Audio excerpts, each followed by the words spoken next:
Title: The Detective of the Mixed Up Hearts. The strangest case.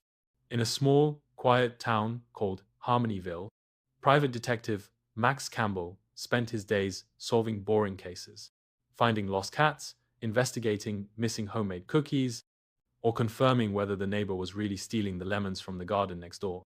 Max was an expert at solving simple mysteries, but deep down, he longed for an exciting case, something that would make him feel like the detectives in his favorite novels. That morning, as he was reviewing the accumulated bills in his office, a disheveled but energetic woman walked in. She was wearing a feathered hat, a dress full of impossible to describe prints, and holding an empty cage in one hand. Detective Campbell, I've been the victim of a very peculiar robbery, she exclaimed, dropping the cage on her desk. Max looked at the cage and then at the woman, raising an eyebrow. A robbery? What's been stolen, ma'am? Roxanne Butterfield, she responded dramatically, putting a hand to her forehead as if she were about to faint. And something priceless has been stolen from me, detective. My talking parrot, Salvador. Max took a deep breath.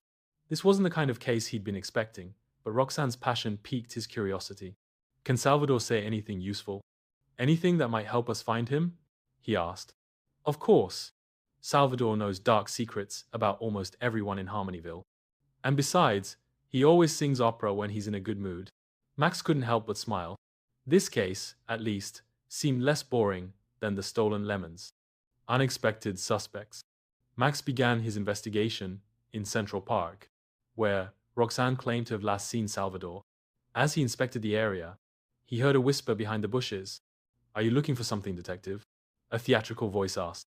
Max turned to find Vincent, the owner of the costume shop. He was wearing a top hat and a cape that made him look like a villain from a pulp novel. Maybe. Why do you ask? Max said cautiously. Vincent took out a small mirror and checked his reflection before answering. Oh, nothing. I just thought it was curious that someone like you would be snooping around here. Is it because of the opera-singing parrot? Max frowned. How did Vincent know about the parrot?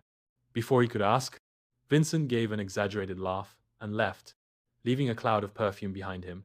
Determined not to waste any time, Max continued investigating.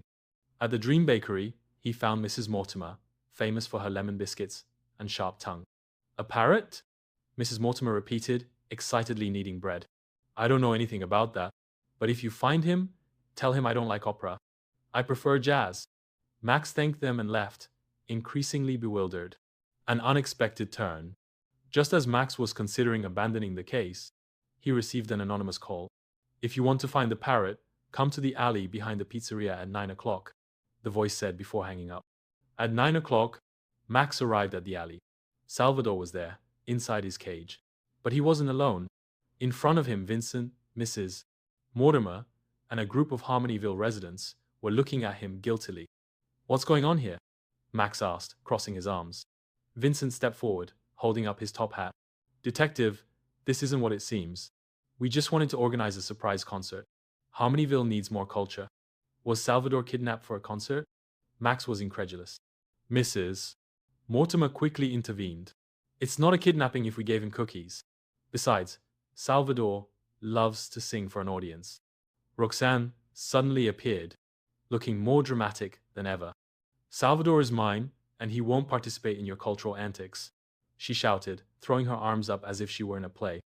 Salvador, as if understanding the situation, decided to intervene. With a graceful movement, he began singing an off-key version of La Traviata. Everyone fell silent. Finally, Max broke the awkward moment. Well, we solved the mystery. Salvador wasn't robbed, just kidnapped by a group of opera lovers. Case closed. Epilogue. The true detective. In the end, Max couldn't help but laugh at the outcome. Salvador was returned to Roxanne, and Vincent promised to organize an opera concert without involving parrots. For Max, it was the strangest and funniest case of his career, but also the most satisfying. From that day on, Salvador became the most famous parrot in Harmonyville, and Max learned that not all mysteries have to be serious to be interesting. End.